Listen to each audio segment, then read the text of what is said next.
The truly wide taste in humanity will similarly find something to appreciate in the cross-section of humanity whom one has to meet every day. In my experience, it is affection that creates this taste, teaching us first to notice, then to endure, then to smile at, then to enjoy, and finally to appreciate the people who happen to be there. Made for us? Thank God, no. They are themselves, odder than you could have believed, and worth far more than we guessed. This is Pints with Jack, Season 5, Episode 8. The Four Loves, Chapter 3, Affection, Part 2.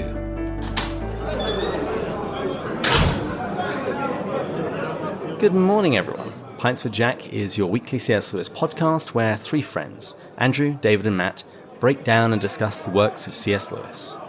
This season, we're talking about love, slowly and deliberately working our way through The Four Loves, the book where Lewis writes about affection, friendship, romance, and charity. So here we are. We're not recording on our usual day because Andrew was at Camp Allen this weekend. How'd it go, Andrew? Oh my goodness. So I went to the C.S. Lewis retreat. President of the Lewis Foundation, Steve Elmore, was there along with just a whole host of some of my oldest and dearest friends, and then a bunch of new folks. We plunked down a bunch of our friends, and somebody who had never been to the retreat before sat down as well. And I asked her, "Hey, how did you hear about the retreat?" And she said, "Well, I listened to this podcast called Pints with Jack. Have you ever heard of it?" And I said, "Well, as a matter of fact." So that was a wonderful connection. And in fact, I took that big roll of stickers that you had given me, and I gave stickers out to tons of folks. So it was wonderful. Holly Ordway was there. Gregory Kutsona was another speaker. He had been a student of Earl Palmer's, who is a wonderful pastor and Lewis scholar. So it was a fantastic weekend. And Kristen also gave a wonderful talk on Narnia, did a labyrinth prayer walk session, and had lots of folks join us through the live stream. It was a great, great weekend. So that was quite an exciting time. And is it different than Montreat? Like the focus? Obviously, the topics are probably different. I've never been to Montreat. Okay. Never mind then. But the next time Don King and Hal Poe would like to invite me to speak at Montreat, there is nothing that would make me happier. We have plenary sessions. We have whimsies, so musical performances or dramatic performances sometimes. Our guest musician, Matthew Clark, fantastic singer-songwriter from Mississippi, was there and did our whimsies, a little worship time, and then a plenary session. By the way, I never knew till I looked it up. A plenary session it comes from the same word as plenty. It's a full session. And then lots of breakout options, readers' tracks and writers' tracks. And so folks were working on their writing. Jason Smith was there. As I said, Holly was there. Just a fantastic time. So that was Friday through Sunday. So Matt, what have you been up to? Well, I am recording from sunny Arizona. So first of all, any listeners that are in within a 30-minute radius of Scottsdale, shoot us an email or David on Instagram because it'd be fun to meet up with someone. So I was here unexpectedly, a bit of a family thing that happened. And so prayers from the listeners is always welcomed with that. But the circumstances going super well right now. I've been out here for about a week, and I've probably got, from the date of recording, probably about 3 more weeks out here. Matt, I have an assignment for you. The pastor of Scottsdale Presbyterian Church is the absolutely wonderful Bruce R. Johnson, who is the head of the Arizona C.S. Lewis Society and the editor of the Zenzucht Journal. He's done incredible work and published it in Seven and elsewhere on Lewis and his wartime experience. And what a great guy. So Bruce Johnson, Scottsdale Presbyterian Church, get with that guy right away, do an interview, take a selfie, see if you can get to a Lewis Society meeting. Love it. Well, there's my first one. So listeners send in and I'll line some more hangouts. I got nothing to do out here. Hey, David, what have you been up to lately? Well, I've been having some fun theology conversations with a listener, Richard, on my blog. That's been a lot of fun. This morning, I went to Mass in the week, and I haven't done this since we moved to Wisconsin. And actually, as I was walking out, somebody knew who I was because of Pints with Jack, which was the weirdest thing in the world. And this was crack of dawn mass as well. So I wasn't even awake at this point. So that was kind of fun. What else has happened in my life? Queen Elizabeth is no longer the head of state of Barbados, which is very sad. Should probably have a moment or two of silence for that. But in happier news, I think we mentioned on the show a couple of months ago that Matt was going to see Meg Hunter-Kilmer at Notre Dame. And this week, a package turned up in the mail of her latest book addressed to my son, which Matt very kindly got her to sign. So thank you for that, Matt. Very sweet. You are very, very welcome. And actually, I got 2 generic signed ones too while I was there. So maybe we do a giveaway at some point for our listeners. I have no idea who they're going to go to, but I was like, oh, she's there. I might as well support her and buy a few extra. Nice. David got recognized by Pints with Jack. The fame or the infamy is spreading. Oh, yes. This is what the Hollywood elite, I think this is what they have to put up with the whole time. Actually, I don't think I gave the guy a shout out. Sam, thanks for saying hi. That was really fun. Well, and the very first thing Holly Ordway said to me when we saw each other on Friday morning is, I live in the same town as David Bates now. So David just moved to town, so he was very excited. My favorite recognized story was I was walking at Magdalen College in Oxford with my friend Doug. We got locked out. We got caught in the fellows' garden, and the door covering over the covered bridge, got closed and locked us out. And so somebody had to call the porter to come around with a key. And there's a dad and his daughter and a single guy and me and my friend Doug Jackson. And the single guy walks over and he said, I'm sorry, are you Andrew Lazo? I'm like, I got name checked at Magdalen from my Facebook page. So I said, well, yes, I am. So you probably know me from my humility series. Well, what is everybody drinking today? Well, since I am in Arizona, I have not located a Scotch place yet to pick up any alcohol, and so water. Oh, been boring today. Boo. I'll drink a double shot for you. I've got my Pints with Jack glass. And one of our listeners contacted... Respectable. I haven't even had any yet. It's been a long couple of days. One of our listeners contacted us. He's a friend of mine and said, do you mind sending me your addresses? I have some Christmas that I'd like to send to the 3 of you. So in his honor, I'm raising a glass of Lagavulin 16. Ooh, beautiful. Yes. Well, until that arrives, I'm drinking Tomatin Single Malt 18 years. All right. Now, I've got to say, Matt, your little bottles of whiskey have been getting progressively better. That is good. Smelling less and less like methylated spirits. Because we started on a low note with that one. We probably should have planned it like that. Well, together we are going to be toasting supporter David Madden, who sent us a one-off donation. And David, for your kindness, for your generosity and thoughtfulness, for your work in our little tiny corner of the kingdom and your partnership with us, we say cheers. Cheers. Cheers. I got my ding back. Not to be confused with a dingbat. That's just me. Hey, David. David, is it that bad? Your face expression, I just caught the last tail end of that expression. Yeah, that was rough. It's actually not too bad. It is very peppery. I don't take any offense to you not enjoying the gift since I acquired all of them in England. Oh. There's almost like a little bit of a pleasure that I get out of this. Wow. So you're saying that any bad present you buy in the United States is the United States' fault? No, it's Britain's fault because we were originally a colony. More what I'm saying is there's no such thing as a bad present in the United States. Yeah. Well, I've actually had a little bit of a cold, and I'm pretty sure that sip I just took killed everything in my throat. So thanks. You're welcome. Good. Let's push on and get to the recap. So, Chapter 1, Lewis outlined need love, gift love, and the different kinds of nearness to God. There he also presented his main thesis, which we keep coming back to, that love becomes a demon when it becomes a god. In chapter 2, he analysed different kinds of pleasures and discovered appreciative love.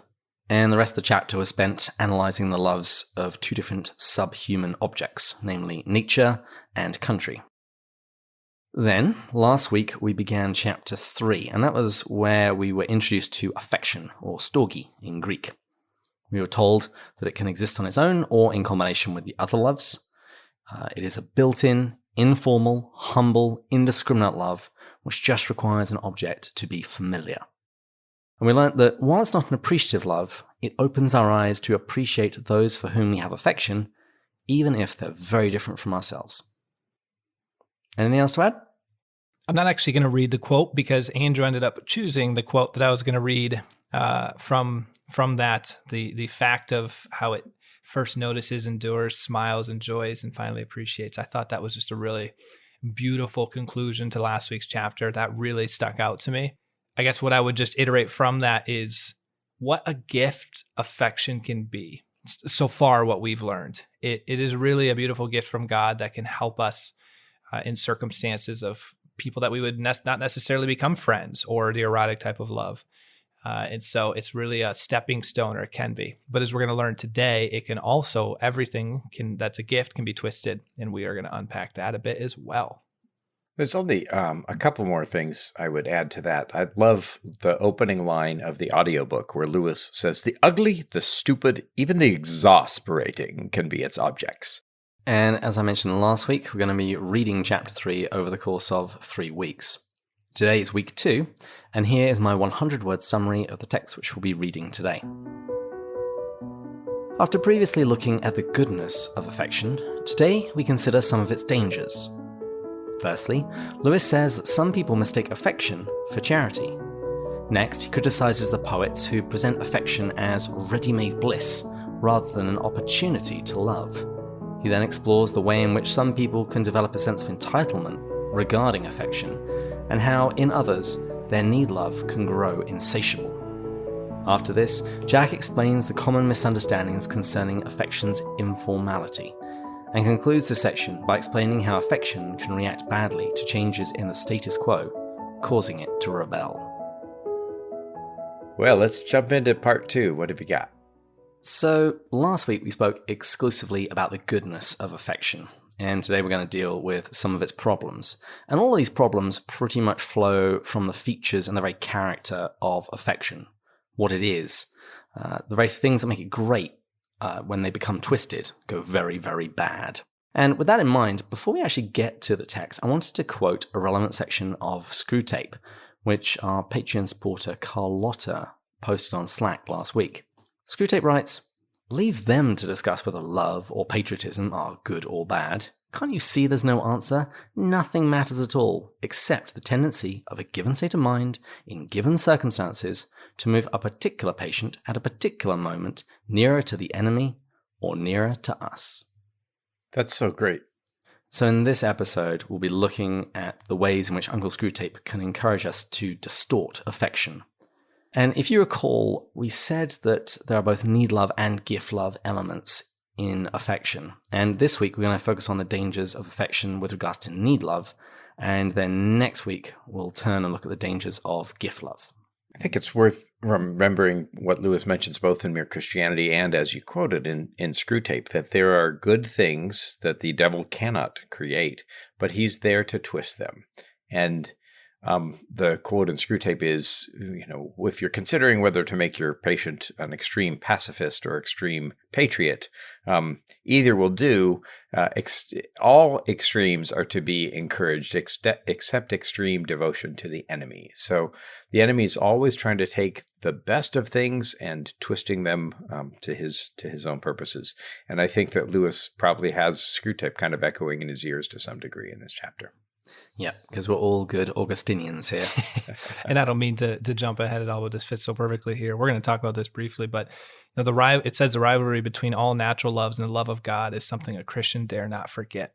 I think that's obviously Lewis applying this principle to the 4 loves, but that could be expanded to the rivalry between anything in God is a very dangerous thing. And so when patriotism or any of these things or love of nature is rivaling your love of God, or in a great divorce when a mother is, that's when you have a problem. And so always ask yourself, is it pulling you closer to our Heavenly Father, or is it pulling you away? The devotion that I led, for the meditation I gave at the Camp Allen retreat, I talked about Psalm 19, Lewis's favorite psalm, and Malcolm Guite's marvelous poem about it in his book, David's Crown, and how we have to look through the stars to see God. In fact, we have to look through everything. Malcolm calls the sun a kind of icon, a bright icon. And so all things should become icons, and we should see Christ through anything that happens, good or evil. And what Screwtape wants us to do is the very opposite. He wants us to stop looking through and start looking at when it's a bad thing, or to start looking through and not looking at when it's a good thing. So that's, for me, kind of looking through those icons to the divine reality behind is part of what's happening here in this chapter. There are some dangers in doing all of this, aren't there? Yeah. And Jack does it by reminding us of affection's good qualities.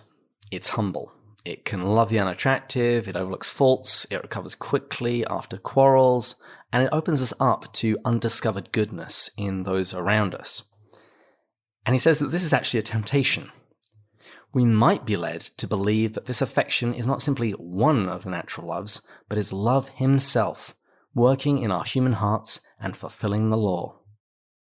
So guys, what's the problem with that? The line that jumps into my head is Lewis speaking through MacDonald in The Great Divorce. He basically tells us, don't mistake brass for gold. Affection is great, it's wonderful, but don't think that it's love himself. And it's only because it's so good that it can at times kind of look like it. Well, and the other thing too, David, that even the best example of this that he's described is it's somewhat natural. Well, that's not actually causing us to turn outside of ourselves. It's like it's a natural instinct almost to some degree to feel affection, after you're around a person. And so it looks like divine love a little bit. It might look like love itself, but divine love, agape, like wills the good of the other. And so I like that brass versus gold. But once you unpeel it a little bit, you're like, oh yeah, he's kind of just describing, you feel affection towards people constantly. Well, that's not the same thing as willing their good. Well, and remember what Chesterton said. I think it was Lewis quoting Chesterton where he said, when the real God comes, the false gods go. And Lewis says, when the real God comes, the false gods can take their proper place. And it's important not to mistake brass for gold for two reasons. Not only will you get cheated if you're doing a deal, but if you want to build something, brass has qualities that gold does not. And in its wrong place, gold won't help us out at all when what you really need is brass. Andrew, take a sip right now because you're bringing it right now. I'm impressed so far. You're on your A game. All right, I get a score. The next section I didn't think was particularly clear, at least in the book. I actually think the radio talk is a little bit more helpful. But Lewis speaks about the Victorians, and these are the folks that lived in the mid to late 1800s. And according to Lewis, they had this very tendency to equate affection with Christian charity. And in the book, he doesn't name names, but in the radio broadcast, he specifically mentions 3 fiction writers: Anthony Trollope, William Makepeace Thackeray, and George Eliot. And Jack says that many Victorian writers apparently wrote as though they had never heard Christ's words about putting him first, even above family. But he doesn't actually think that's the main issue. And, of course, we do have to put God first. And as an aside, Jack even says that what is often presented as anti-clericalism or anti-superstition, he says it could very easily just be an expression of bitterness by those for whom God has stolen one of their loved ones. They've stolen their affection. And he says that in this great passage, he says, God is the great rival, the ultimate object of human jealousy. That beauty, terrible as a Gorgon's, which may at any moment steal from me, or it might seem like stealing, my wife's or husband's or daughter's heart. Andrew, does Lewis talk about this sort of attitude in any other of his books? No. Thanks, though. Yeah, he is the great rival. And by the way, I mean, I was actually, before going to Lewis's best book, I was actually thinking that this will help to make sense of the kind of sadly anthropomorphized view that we sometimes get about God being a jealous God, meaning God's jealous, he's stingy, he wants for his own and wants to kill everybody else, and all of that nonsense. God is jealous, but he's jealous of anything that we will love besides him, because he's the only thing that can give us what we really want and need, right? Gregory Kutsona made this fabulous point about the Westminster Confession, that to love God and to enjoy him fully are the same things, right? If you love God but think that heaven's going to be quite boring because we're going to just be sitting around praising God all the time, you don't understand God well enough. And perhaps maybe some help is to think about some of the best loves. Think about the people who have been so marvelous in your life. Maybe it's a grandmother or an aunt or a father or a brother, somebody who's been so faithful, and you could sing their praise all day long because of how good they have been to you. And so maybe that's where this jealousy comes in. God is the great rival because he wants what is best for us. And what is best for us by far is himself. And this bitterness that grows up, of course, we see until we have faces. Orwell wanted Psyche to be with her rather than to be married to the god of love and live in this beautiful palace. And she said, I wanted her to have no good that I didn't give her. That's not love. That's hatred. Pam, in the second best book, would have drug Michael to hell to be with her. Pam wanted Michael for herself more than she wanted Michael to be in heaven with God, who is love. And that can't be considered love. And so we can easily see how this kind of twists its way.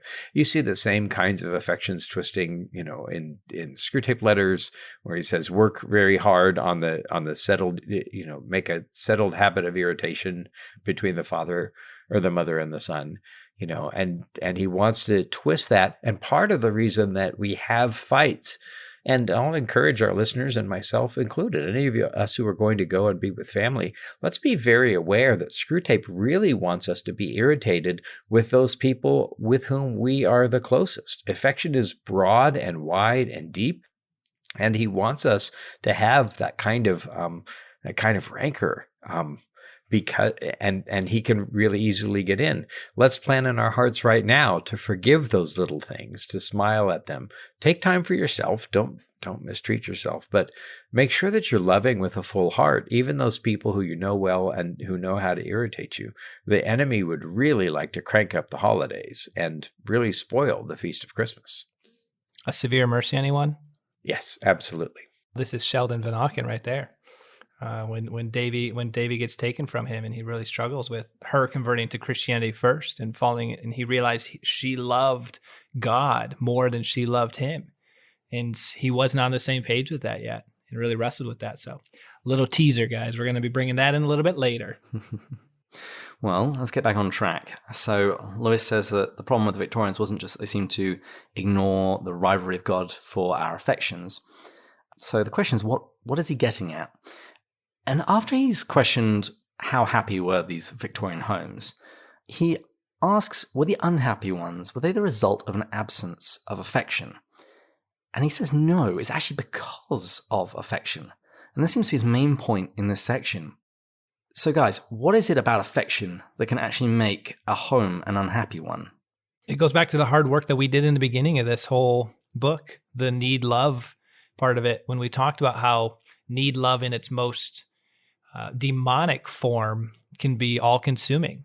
And so we can see this with affection. If it becomes, we have a need ourselves for affection. We've been talking so much prior to this in last week's episode about how weak affection helps us give to other people affection. Well, now for the first time, we're going to be talking about how we also need affection ourselves. And so when we need it and we do it in a very unhealthy sense, it can become very, very dangerous, as we're about to see. We'll also, I think, find that affection of its own nature, as a created thing, what affection wants us to do is to cherish us and to give us the feeling of our belovedness. But then affection wants to stop at the river's edge and point us across the river to the author of affection. Affection wants to do just so much and then wants to set us free to do what's better. It's like the mother, or the parents who won't let their children go. True affection, you want Alexander to be just who he is. But as he grows, and when you miss the times when he was younger, you have to let that go in order to embrace who he is now. My nephew I first met when he was 7, and he's about to turn 14.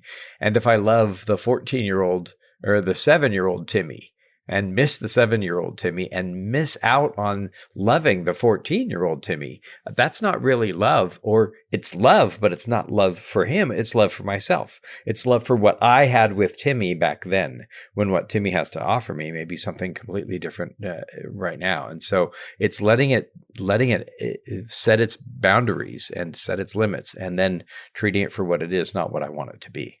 Before we leave the section, on Lewisiana.nl, Aaron Smildy actually references a 1942 letter from Lewis, which I think really articulates the problem with the Victorians, at least as Lewis saw it. And in his letter, he's writing to his friend Owen Barfield about Thackeray's novel Henry Esmond. This is what he says. "What a detestable woman is Lady Castlewood.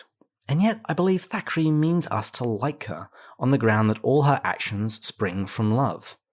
This love is, in his language, pure, i.e. it's not promiscuous or sensual. It is nonetheless a wholly uncorrected natural passion, idolatrous and insatiable. Was that the great 19th century heresy, that pure or noble passion didn't need to be crucified and reborn, but would of themselves lead to happiness? Yet one sees it makes Lady C disastrous, both as a wife and a mother, and as a source of misery to herself and all whom she meets." All right, that's enough with the Victorians. So for the rest of today's episode, we're going to be talking about how the need-love element of affection can go wrong. The thing is, its gift love can also cause some real problem, but we'll get to that next week. One of the things that's a key feature of affection is that it's pretty indiscriminate. Almost anything can become an object of affection. But Lewis says that because of this, people typically expect to be objects of affection. And while we stimulate friendship, we stimulate romance, he says that affection is often assumed to be provided, ready-made, by nature, built in, laid on the house. We have a right to expect it. If the others do not give it, they are unnatural. And since we aren't on personal terms with the same people that Lewis knows, he cites literary examples of characters who he feels are entitled to affection. And he gives examples from The Way of All Flesh by Samuel Butler. And in that book, Mr. Pontifex, he expects his son to love him, even though he has done absolutely nothing to prompt it. And Lewis also gives the example of Shakespeare's King Lear, a man who has an insatiable appetite for his daughter's affection. So, let's look at the first one of those, Mr. Pontifex. Lewis has conceded that much of affection is built in, both to nature and society. Both of these things encourage affection. But the problem with Mr. Pontifex is that he reasons that because people are loved with affection beyond what they deserve, he therefore thinks he deserves it. And Lewis says that we can reasonably expect affection, typically. However, if we or the other people are atypical, if they're a bit abnormal, things can go badly wrong. And he explains why. He says, for the very same conditions of intimacy which make affection possible, also, and no less naturally, make possible a peculiarly incurable distaste, a hatred as immemorial, constant, unemphatic, almost at times unconscious, as the corresponding form of love. What do you guys make of this? What I make of this is what Lewis says elsewhere in this book. We're not conceived except through eros, but we wouldn't be reared without affection. And every single person who is alive today has experienced enough breadth of affection that at least they lasted. Now, I'm not discounting that some people have difficult childhoods, but most of us have fairly good childhoods with fairly loving people, and if it's a family with siblings, there's a fair bit of affection going on. And so because our kind of early lives are carpeted in affection, and walled in with affection. Affection is the house in which we are raised, and we come to expect it, except when dysfunction happens and things go wrong. And I'm not discounting that. And I'm, very aware that some of those, nobody's reared perfectly. But affection is pretty prevalent in our lives. And then when we go to school, we have this sense of belonging to my class as opposed to somebody else's class, and my grade as opposed to somebody else's grade, my school instead of other schools. You wouldn't have homecoming if it weren't for affection. You wouldn't have fight songs, and you certainly wouldn't have alma maters that you still sing 10 or 15 years after you're out of high school. Affection is kind of the broadest and widest and most penetrating version of the loves. And so this expectation that we should have it, I think naturally kind of arises. But that expectation can easily become about me. And if I expect to be loved and then I meet the cruel world, then that's again screw tape in this very kind of complex way, thwarting what we actually experience. Orwell, expects that she should be loved by Psyche, and she is, but she expects that Psyche's love for her as a sister should trump Psyche's love for Eros as a husband. And when it doesn't, she just loses her mind. And it's the kind of thing that you see in families all the time. And here he's noting that the key feature of affection being familiarity, that can, in some cases, rather than breeding affection, it breeds contempt. And he even notes that the word old can sometimes be used affectionately.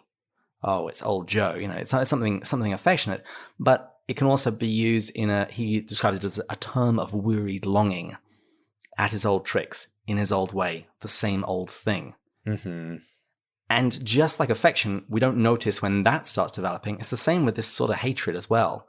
You don't realize that you just can't stand your housemates until you can't stand your housemates. You don't know when it began, mm-hmm. but it's now time immemorial, and you start checking the ads to try and find a new place to live. Mm-hmm. Well, and you certainly can see affection sour your workplace if you don't like your workplace, and you don't like the folks that are there. Yeah, and the enemy's always trying to twist and to turn and to spoil what we've got. Okay, so on to Jack's assessment of King Lear. We're told that he does love his daughters, but that he's half crazy with need love. Jack says that even the most unlovable person can have this kind of ravenous love. But it works to their own misery and everybody else's. The situation becomes suffocating. Their manifest sense of injury, their approaches, produce in us a sense of guilt for a fault that we could not have avoided and cannot cease to commit. They seal up the very fountain for which they are thirsty. If ever any germ of affection for them stirs in us, their demand for more and still more petrifies us again. And Andrew chose the quote of the week, and he wanted one nice and positive, so he chose one from last week's text. This was my suggestion, because I've encountered this on occasion when you are in a relationship with somebody. I don't mean romantic, just you are in a relationship with somebody, and what you give never seems to be enough. It doesn't matter how much time you pour into them, how much affirmation you pour into them. They're kind of like a black hole. They always want more. And what that does is it tends to shut you down. That you give a little bit of affection and they still want more. What's interesting about this is both the previous example and this example are somewhat two sides of the same coin. There are two people needing, desiring affection. One just assumes it's going to come. The other kind of insecurely doesn't assume it's going to come, feels like they have to work for it. But either way, it's a deep desire to have it be filled. And this was the one that I could relate a little bit more to. I'm not trying to name like personal experiences or a parent or anything like that. But the first one, in my own life, I haven't like seen people just like assume they get it no matter what and felt that one. But I have witnessed this one much more frequently. I think, David, you said it beautifully in relationships. We all know when we feel like we've given and people just want more and more and more. And it's like, whew, this is draining. And as an introvert, I feel like I'm acutely aware to when people are pulling on my desires for affection. Yeah, at which point you become a dry husk of a person. There's a couple of things here. First of all, we can subtitle this section, Jack Lewis's Therapy About Albert. Because that's I was going to ask you who you thought he was referring to here. He's absolutely referring to Albert. And justifiably. I mean, Albert was not And I wish that we had Crystal Hurd on the line with us for this, because she knows Albert better than just about anybody. But Albert lost his father-in-law, he lost his brother, and then he lost his wife. And then he lost his sons. He sent them away to boarding school, and they were horrible boarding schools, even though he tried to pick the best one that he could. And all he had was his work. And then the more that he kind of tried to pull the boys closer to him, the more they pulled away.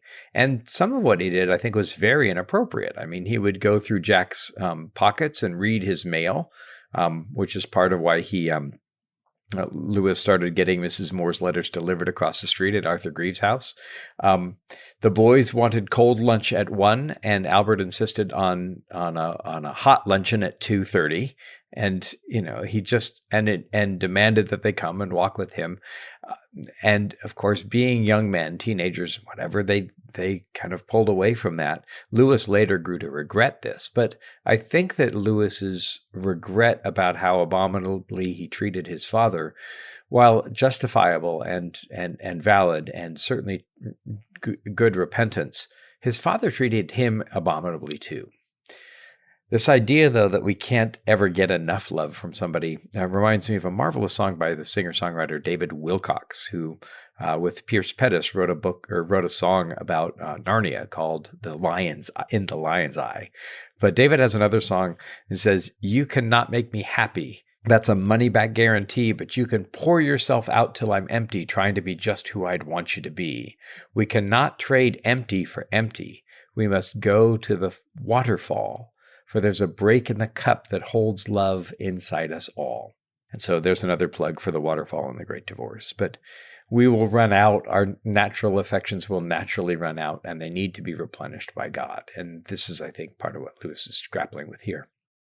Now, you referred to Albert there. I also thought of Minto, because he gives the example of a controlling mother. He says he's seen daughters who are consumed by a maternal vampire who can never be caressed and obeyed enough. And he says, while the sacrifice may be beautiful, the one who exacts it isn't. I think Minto's a good read here, too. And I'm not sure how much she spoke about Patty, but I wonder if maybe those mothers who lament their lost sons are certainly at least echoes to some degree of Minto. And she certainly had a certain sort of tyranny. Tyranny, by the way, is an excellent word, because in the word rex means king. The word tyrannus also means king, but tyrannus means a king, and from which we get the word tyrant, means a king who didn't inherit the throne from his father. So when Creon takes over as king from Oedipus and then Polynices and Eteocles in Antigone, Creon, whose name simply means ruler, becomes the tyrannus. He did not inherit the kingship from his father. And so a king who's in his place doesn't know how to wear the crown, and it sits difficultly on him. And so he becomes a tyrant. Any of the loves, when they are sitting on their proper thrones, rule beautifully our lives and our affections. But when they start to take on more authority than they know what to do with, they become tyrannical. They become tyrants. The image that popped into my head was that of the 4 Pevensies. If the Pevensies stay on their throne and Aslan is on his, everything is good with the world. When they try and get Aslan's throne, that's when things go badly. Now, Lewis actually points to a solution here. He quotes Ovid, who says, "If you would be loved, be lovable." Who is Ovid, and what does this quotation mean, and what is the solution that he's really talking about? Matt, I'll let you take this one. I'm not going to take the Ovid part of that. Ovid is a marvelous Latin poet, one of Lewis's favorites. In fact, Lewis draws from Ovid for the tale of Orpheus, and translates some of Ovid in his Orphean portrayal in the Silver Chair. Orpheus, the singer who goes down to the underworld to save his wife from death. And Lewis is kind of reproducing that in the Silver Chair. But this idea about Ovid and what he says about love, let's see, let me pull up that quote. "If you would be loved, be lovable." And like Lewis says, he probably means if you want the want to attract girls, be attractive, Lewis says. If you want hotties, be a hottie. Yes, exactly. That's the David Bates dynamic translation. Yes. Well, I think there's a different way to put that too. If you that's a little bit less shallow, but equally saying the same thing. Be the person you want to attract. I think I've been a part of a lot of men's groups, and it equally applies to any women's group or things. But if you're looking for a spouse and you're having a hard time finding a spouse, one of the best things you can do is be the person you want to attract. And I think that's a little bit more of a broad application of it. And so it applies to the affection thing. It applies to finding a romantic partner, erotic love. It applies to a lot of different areas, but I think there's so much wisdom. When I saw that, I chuckled because I've had to say that to so many people as just advice. Well, and also the core of Ovid's quote, if you would be loved, be lovable, is the essential commandment. It's the great commandment. It's love. And if you are loving, I think we've all met people who maybe weren't as the most intelligent, the most gifted, the most attractive, but they were so kind and affectionate to us. And those people who loved us well, all of those other things just disappear. Absolutely. I think we see that even some in our pets, right? Our dogs love us and infuse that situation with a sense of that worth. Andrew, there's a reason I've always found fascinating, and I think you're spot on with that dog comment. It's a small comment, but people donate to dog charities pretty significantly more than they will people in poverty, because dogs just love us so much, and we love to be loved. What I thought you were going to say there, Andrew, is that this advice that Lewis gives is ultimately telling us to go out of ourselves. If we are this maternal vampire, if we are this father with an insatiable love, go love, because as soon as you do that, it's going to take your eyes off yourself and into the outside world. And hopefully you don't then continue to be quite the same vampire that you are at the moment. Yeah, I would be wary of the kind of formulaic nature of here's how to get love. Here's how to get a hottie, be a hottie. Hey, it worked for me. Okay. I love it, David. This is the point when you jump in and say, yeah, me too. No, because I'm far outclassed in all things in my marriage. I think that Ovid would be subtly corrected by Christ, who would say, "You love because I first loved you." Right? We love because he first loved us. But the idea, I think it folds in nicely with, don't worry about whether or not you feel affection towards somebody. Just love them. Just do those things that are loving. And you will find that affection growing. Don't worry about whether you like somebody. Treat them as if you did, and that thing will grow. And so it comes back to the great commandments, which is where I always come back to, but it's because that's where Jesus landed, I think. And the nature of this thing is to go out of ourselves towards the other. And somebody who always does that, somebody who is always thoughtful and loving, will leave a trail, a reputation behind them, and make people revere and love them. Okay, so moving on to the next section. We've now seen that the unmerited nature of affection is a means of it going bad. Another feature of affection is its informality. Mm-hmm. And in this next section, Lewis explains how that can go badly as well. And he begins by defending the youngsters, saying that in his experience, parents are often much ruder to their children than the other way around. And he brings this up because he says that if you ever asked those people why they were being so rude, they would say that, well, you can be informal at home. And what they're doing when they're saying that is they're appealing to the informality of affection. They say, we're a happy family. We can say anything we want to each other. And once again, Lewis says it's so nearly true, yet so fatally wrong. And he makes the point that our manners, how we treat people, it varies whether we're in public or whether we're in private. And he says that the more intimate the occasion, so the closer you are to home, the less formalization, but not therefore the less need of courtesy. He says, on the contrary, affection at its best practices a courtesy which is incomparably more subtle, sensitive, and deep than the public kind.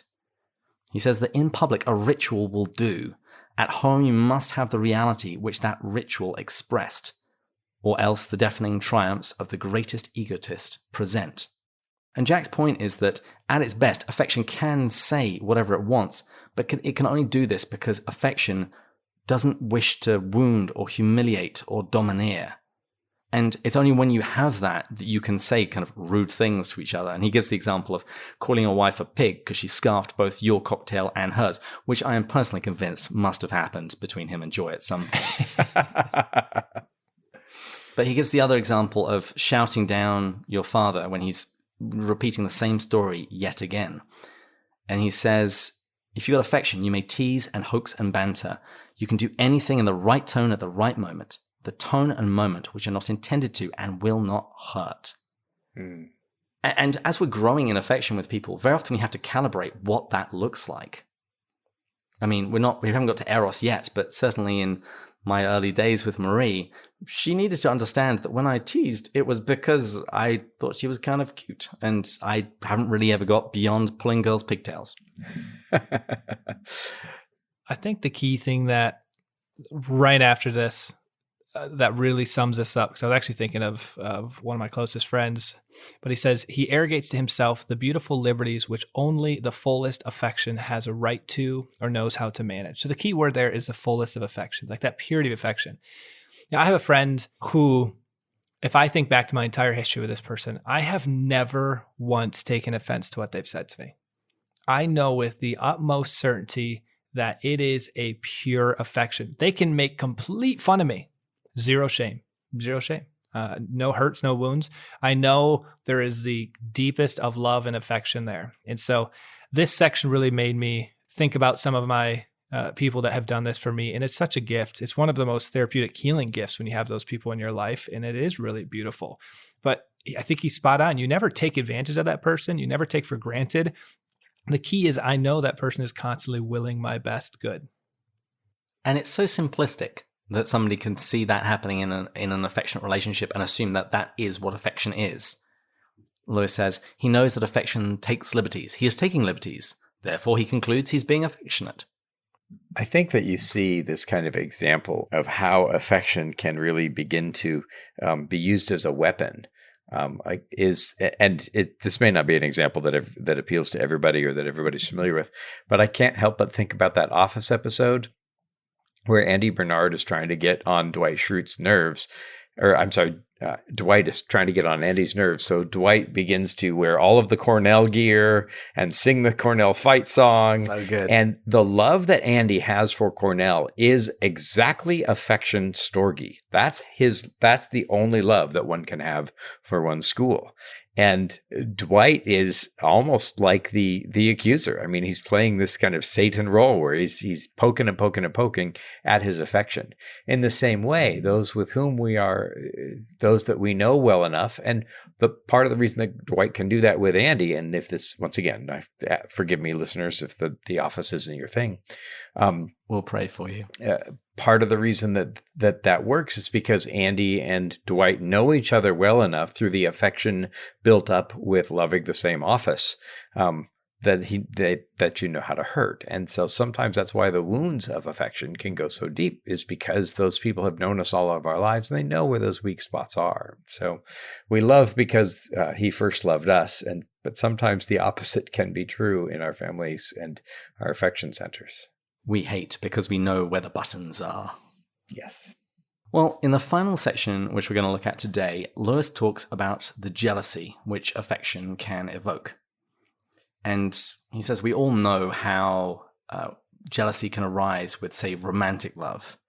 But Lewis makes the claim that every love, almost every kind of association, is liable to jealousy.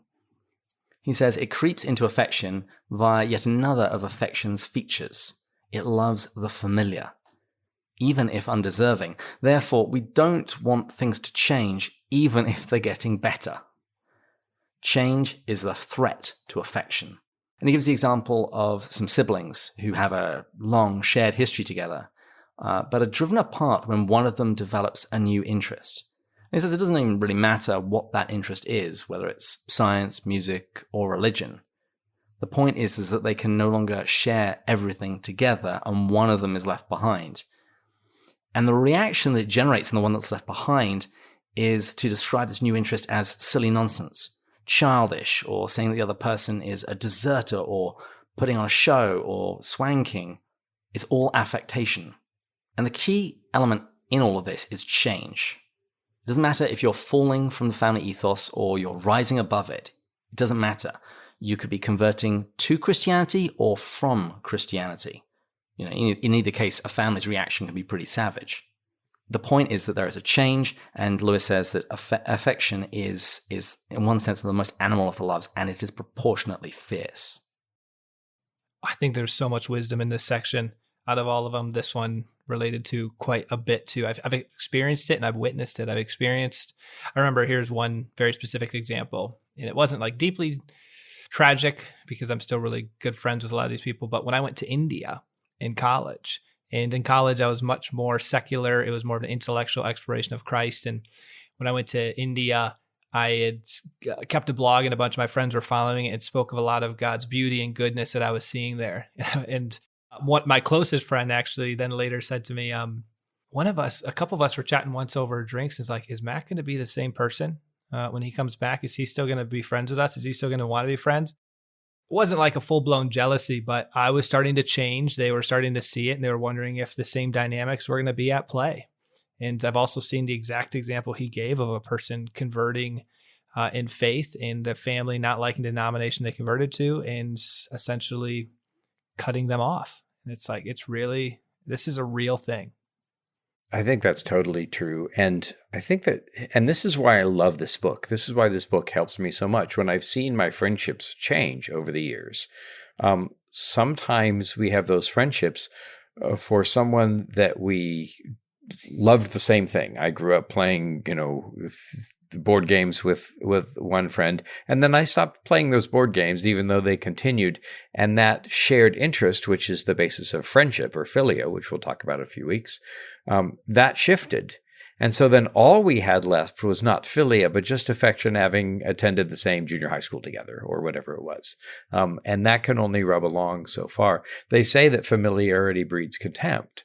And I think that it's very true, but that same familiarity can breed respect, but you have to be deliberate about the way that you nurture that love.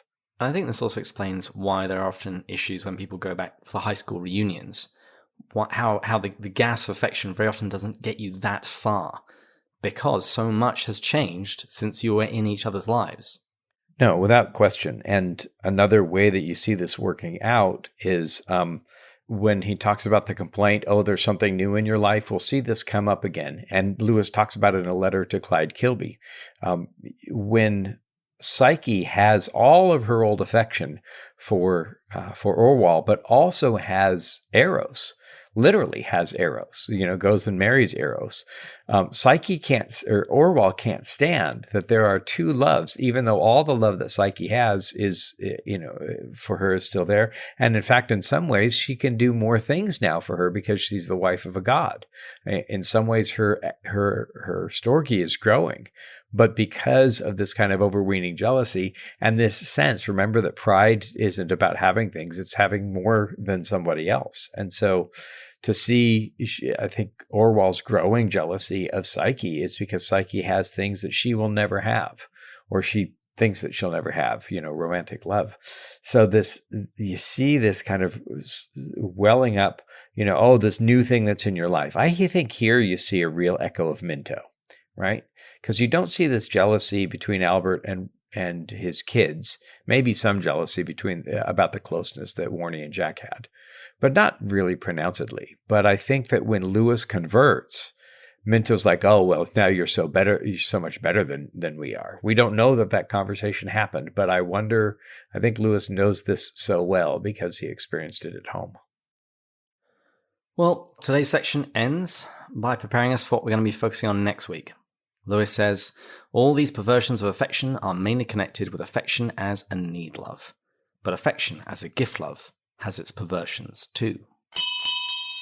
Well, I hear the bell for the last call here at the Eagle and Child. Thanks to all of our listeners, Patreon supporters, particularly our top-tier supporters. Bud, Shane, John, Kevin, Brian, Kay, Monique, Paul, Kimberly, Gillis, Gary, Stephen, Matt, Kelly, Chris, John, Kate, Peter, David, and Rowdy. If you've been watching our Slack channel or Instagram, you'll know we've announced a lovely Christmas tea in January. It'll be open to all of our Patreon supporters, and there's an RSVP link in Patreon. And you can also find a link to that on our website at pintsforjack.com/T2022.